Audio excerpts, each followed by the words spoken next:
గుంటూరు జిల్లా Ponnuru APS RTC depot అభివృద్ధికి తన వంతు కృషి చేస్తానని టీడీపీ సీనియర్ నేత ఎమ్మెల్యే ధూళిపాళ్ల నరేంద్ర కుమార్ అన్నారు. ఆర్టీసీ డిపోలో పొన్నూరు తిరుపతి నూతన బస్ సర్వీస్ ను ప్రారంభించారు.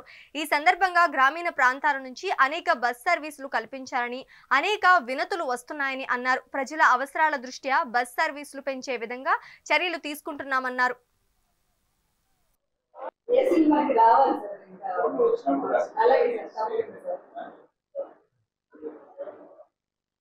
అది మొత్తం ఉన్న 38 బస్సులు సార్, అంటే 31+7 హైర్ బస్సెస్. దీనిలో 7 మనకి సూపర్ లగ్జరీ బస్సెస్. రిమైనింగ్ 31 కి మనం డబ్ల్యూఎఫ్టీ ఇంప్లిమెంట్ చేస్తున్నాం సార్. పల్లె వెలుగు ఎక్స్ప్రెస్ చేస్తున్నాం.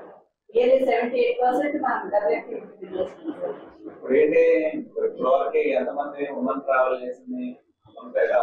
ఉంది సార్, మనకి మొత్తం 68% మనకి ఉమెన్ ట్రావెల్ ఉంది సార్.